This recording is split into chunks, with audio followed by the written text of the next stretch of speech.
G'day ladies and gentlemen, welcome to Draw with Jazza. I'm Jazza and this is a video review of the new book 21 Draw. Now I can't tell you why exactly it's called 21 Draw, but I can tell you that it was funded by Indiegogo.com, and many of you who may be familiar with the 21 Draw book or campaign will also probably be familiar with Masters of Anatomy, which was another crowd-funded artistic resource. They were phenomenally successful, and it seems apparent to me that the idea of bringing so many talented and aesthetically varying artists in one place with a simple task and presenting them all together is an astoundingly popular concept that really isn't done in the traditional publishing forum. Now 21 Draw and Masters of Anatomy share a few things in common but differ in some significant ways. The things that they have in common are the fact that many artists of many talented varying professions and levels of notoriety come together to put their work in the book. And they differ in the sense that Masters of Anatomy has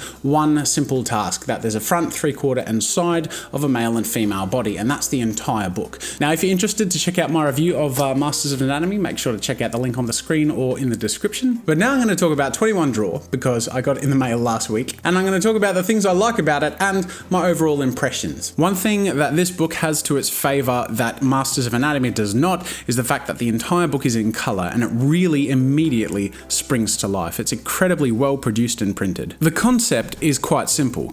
Each artist was required to produce several head shots of various angles or expressions, as well as a few regular sort of standing poses and some action poses, and then in addition some hand poses as well. Now this is really cool because this provides something in a different sort of way, where while artists are sort of given the same parameters to work with and they create one character and produce different images of that one character, they're given the freedom to sort of express their creativity in whatever the way they want. So you'll find that the action poses vary significantly, and the themes between the characters and the actual designs that they're given, the silhouette that they hold, the aesthetic style that they present are so incredibly drastically different, and it's really fun to look through and see the ones that really catch your attention. One of the most fantastic things in my opinion that this book offers is a real insight into an artist's character development style. We get to see artists of so many different artistic levels and techniques and aesthetic presentations, not only presenting themselves in their own style, but creating and presenting characters from their own imagination and from their own preferences and the things that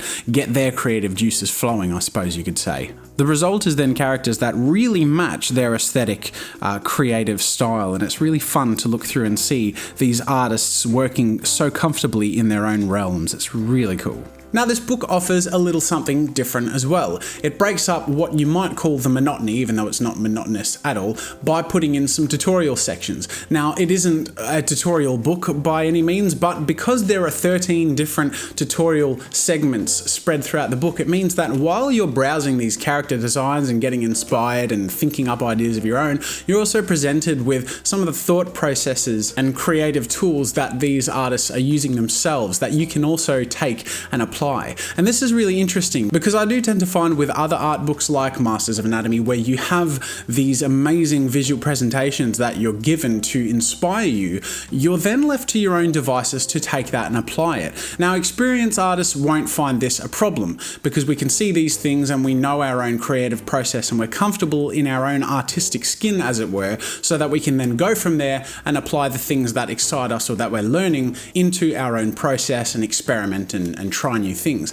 Whereas developing or beginner artists who might be looking through this and get excited may feel left a little standing on their own without knowing how to apply certain things that inspire them into their own process or artwork. So it's really cool that that's thrown in, not only to add interest to the book, but also to give a few extra tools, a few extra insights into artists who want to learn and develop their process a little further and know how to apply some of the things that they're seeing into their own artwork. Now I wouldn't call this book a tutorial book by any means. I tend to find it's more of an art inspiration book, and I feel like that can be a tutorial book in its own right because we as artists can learn to spot the things that we love and find the artists that aesthetically speak to us and then follow them and hunt them down and then viciously inspire ourselves further and further with these sorts of things. So it's not a tutorial book strictly speaking, but the lessons that you can take from it are fundamentally, I believe, even more important than a step-by-step how to draw book. But of course, where there are good things, there are always some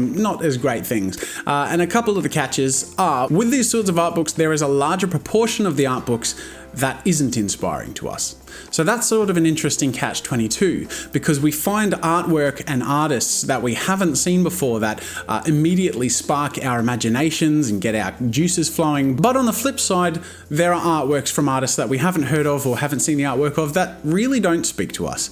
And for me, that tends to be almost half of the artworks in the book. Now that's an interesting thing, because if you're in a bookshop and you see a how to draw book, the first thing you do if you want to buy a how to draw book is look through it and see if the art style speaks to you. See if you want to learn what they're teaching in their style. And if you don't like it, you don't buy it. Whereas for the most part, if you do buy a how to draw book of an artist that you do like a majority of the content in the book. So it's an interesting sort of thing to get a book like this and enjoy half the content. Now, I personally feel that that's an okay trade-off, because you're getting specific things. You're refining the groups of artists that you want to follow and learn from and are inspired by. And though certain artists or styles may not speak to you, familiarizing yourself with various art styles and aesthetic approaches is a very healthy thing for an artist to do, to step outside of their comfort zone every now and then, and maybe even try a few of the things that you may not have thought you would want to. The other catch is money.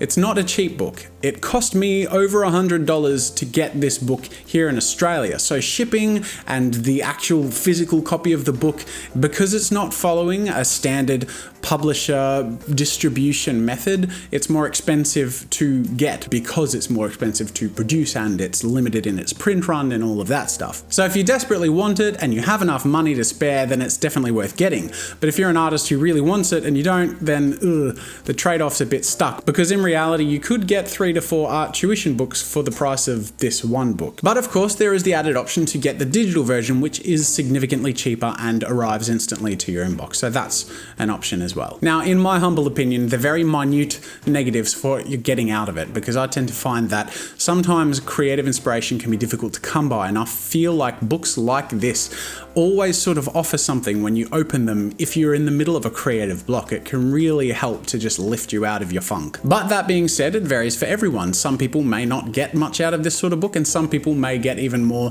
than I feel like I get of it. It's a really varying sort of thing, because it's a very unique new form of book. Now, my final verdict is, personally, I love it. I think it's fantastic, and I think that the artistic community as a whole would benefit from more of these sorts of books. I think it's fantastic. I think presenting and packaging a huge variety of artists and styles with a few limited parameters allow us to see so many varying things in a very specific approach. So that's my very humble opinion and review. I hope you've found this video interesting. If you're interested in the book itself, there's a link in the description to go check it out. Otherwise, thank you for watching, ladies and gentlemen, and until next time, I'll see you later. Thanks for watching. If you enjoyed this video, subscribe to my channel to see new content every week. Check out more of my stuff by clicking the annotations over there. If you want to support my work and get a few goodies for yourself, head over to my store for archives, ebooks, and get yourself something nice. If you're looking for a great place to collaborate, explore, or share your own content, head over to newgrounds.com. That's it for now, and until next time, see you later.